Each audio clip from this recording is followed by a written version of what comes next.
From UFOs to psychic powers and government conspiracies, history is riddled with unexplained events. You can turn back now, or learn the stuff they don't want you to know.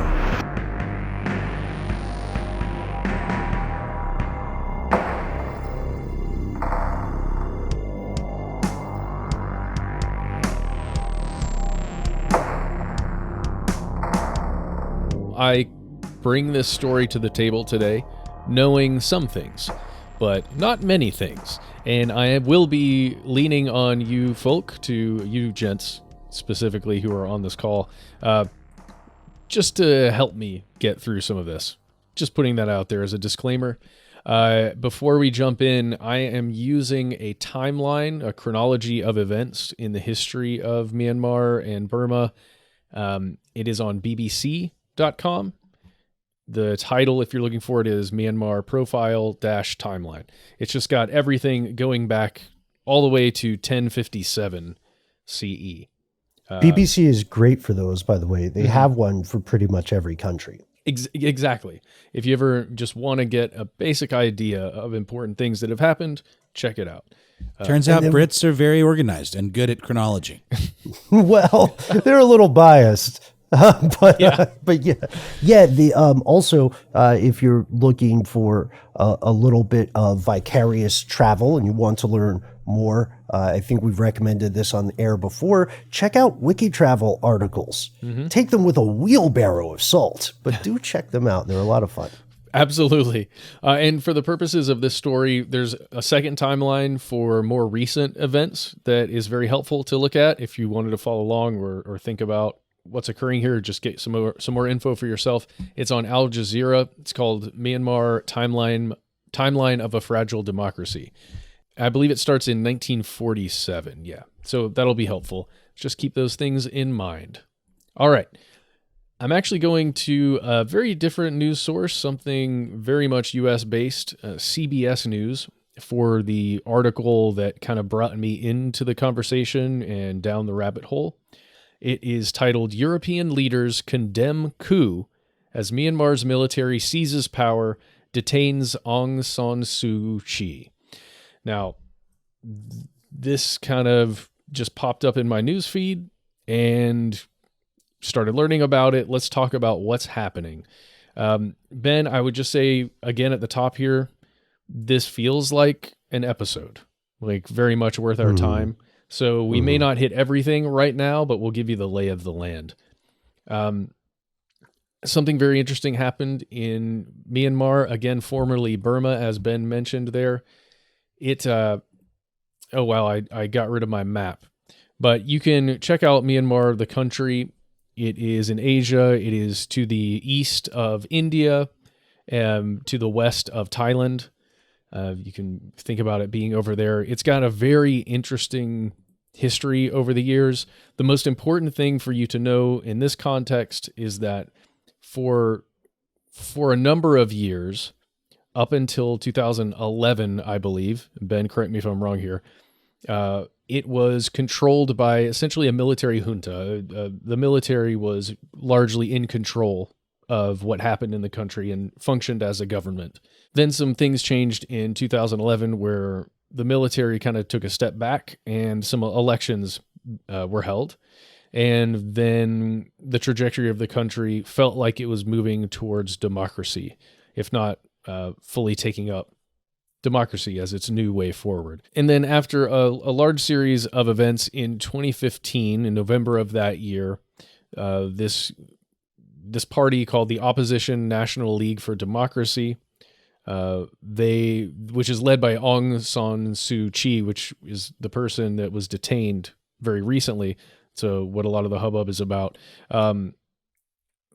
She was actually she and her party were able to get enough parliamentary seats in order to form a government, which is a big deal. It's very...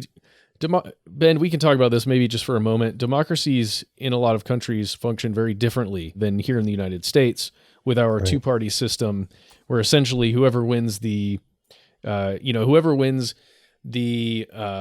presidency kind of controls that house over here, and then whoever, within the House and Congress each seat is individually elected rather than, Mhm. one person or one majority wins a certain number of votes and then they get to form their own group in parliament.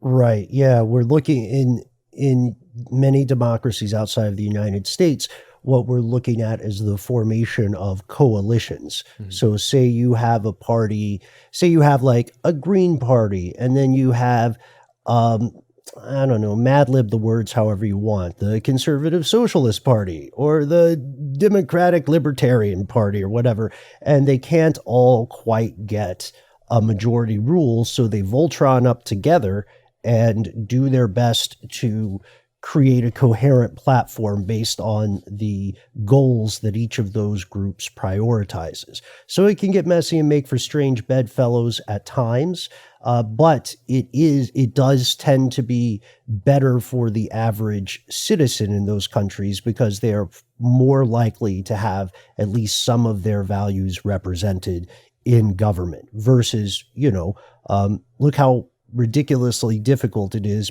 by design to start a viable third party in the US with any chance of winning significant positions in office.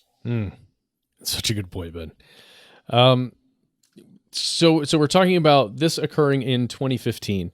Things are infinitely complicated up until this year, 2021, in this month, February. In November, I believe, of last year, there were elections. I want to say that's true. Yeah, I believe there were elections in November, and there appeared to be a landslide victory for that same party Aung San Suu Kyi was leading. And the army itself took kind of mirrors what was happening in the United States here with our elections. The army just said this is not right. There has been voter manipulation. Someone has messed with these numbers. This election is a fraud. And the army itself, there's a chief, Min Aung Hlaing. He took power. Essentially, the military took power in the country in a full-on coup, and that is what's happening right now. They ended up detaining many members of that party that won the election and others who essentially oppose the military rule. I'm going to jump back to that CBS article to actually read some of this to you. It's weird the way it happened. On television there in Myanmar, there is a military-run network. And on this network, one of the anchors, I assume, or someone who was regularly appearing, came on and just announced that the military has taken control of the country. And it will be in control for 1 year. And it's just kind of all happened at once. People were detained, and then the announcement came through, and all of a sudden, life in Myanmar as just a regular citizen is changed. Everything got turned upside down, as they say. Worth it. Sorry. Worth it. And of course, on the Western side in the United States and in many parts of Europe, everyone is coming out of the woodwork and saying, this is terrible, this is awful. I mean, obviously it is, right? Anytime a democratic election is overthrown by the might, essentially, of a military power within that government, it's probably not a good thing. In the long run, at least. It's kind of a hard thing to put a value judgment on, but generally when a strong arm comes through and just forces action, it's less good than if the people decide something. Yeah, so just to clarify, essentially a military junta it's like a coup from within. I mean, it's like a strong man military official usurping the power of elected officials or of whomever is supposedly in charge, and then wielding his influence over the military and using that to, cause a sea change in government. Mm-hmm. And it's pretty controversial because a military intervention of this sort has often been portrayed as a good thing in other cases across the world and over time, like interfering to prevent the rise of extremism or fascism. Sure. These things can be considered part of the part of a military's constitutional duty, enemies abroad, domestic and abroad. But in this case, there is a big, big red badger just over the horizon that has a lot of influence in Myanmar. And Matt, I think we'll get to that in a second, right? Well, I mean, it's exactly what you're talking about. The Constitution of Myanmar was formed jointly with the military. And there is at least according to the television station that is owned by the military, when they announced this, they said that there's a section of the Constitution that allows the military to take over in a time of national emergency. So essentially, an emergency was declared for the length of 1 year, and the moment it was declared, the military is now in power, at least according to the people who are causing this coup, and they will stay in power for 1 year. And they specifically said the takeover was in part due to this is what I'm getting from CBS News. The government's failure to act on the military's claims. Now, that's important. The military's claims of voter fraud in the November election. And its failure to postpone the election because of the coronavirus crisis. Well, they demanded a recount, which was not granted because, from what I understand, the country's election commission did not see evidence of fraud. But if you look at the military's perspectives from their public statements, they say they're doing this as a legal, proactive, and preventative move to maintain stability, which is an odd thing to say with a straight face, given that these events forced all the banks to close, shops are running out of food, communication infrastructure is kaput. Those three things alone are, surprise, not the hallmarks of a stable government. Yeah, it's a serious issue, and it's panic that comes from this kind of action, right? And uncertainty about what's to come.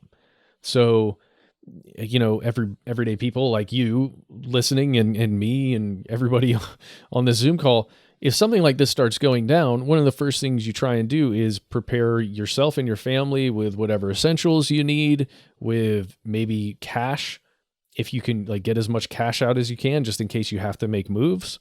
And the banks stop working all of a sudden at some point. That kind of panic is happening right now and will probably continue for quite a while. I can only imagine the fear that's generated in a moment like this. One important point to make here is that, yes, this can be considered a coup, but how much of a change is it? Because the military dictatorship went out of power ostensibly in 2010, but not really if you look at it, because it was able to force a compromise with the new government where it was granted 25% of the seats in parliament. And so if you asked the average person familiar with the situation, the real secret, not a secret here, is that the military and the junta could close its hands around the neck of the government anytime it wanted to. They just didn't for a while until, this week. Jeez. They also had a veto over any constitutional changes. Wow. I didn't even realize that. Man, there's so much to be learned here. And I'm just going to say one more time, this is worth us looking at for a full episode, really giving you a good background on Myanmar and what's been happening there, and then all the details, because we're going to be learning a lot more over the course of this week of what's going down. A couple more things we can tell you here before we wrap this section. That same military TV network stated that the generals in charge of the country now, because remember, immediately they become in charge of the country, had removed a total of 24 government ministers and deputy ministers and replaced them with 11 hand-picked replacements. So they just picked out their own people and put them in power there. They also mentioned that The new commander-in-chief would be a person, or this person that took over that I already mentioned, General Min Aung Hlaing, Hlaing, would be in charge, but there's a sitting vice president, Mint Swe, Myintswe, would be elevated to acting president. And this person is also a general who is apparently, at least according to CBS News, and I don't know the full story here yet, but is best known for a crackdown on Buddhist monks, and that occurred in 2007. And this person was and is a close ally of former junta leader Than Shwe, SHWE.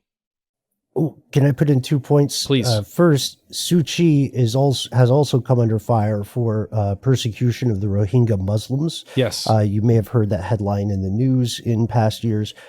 And one crazy thing that I hope that we'll explore for sure in the full episode is I am wondering, not without basis, you guys, I am wondering whether this newest coup was in part motivated by astrology. What are we talking about? Don't ruin it for yourself. Don't search yet. We'll make it worth your while.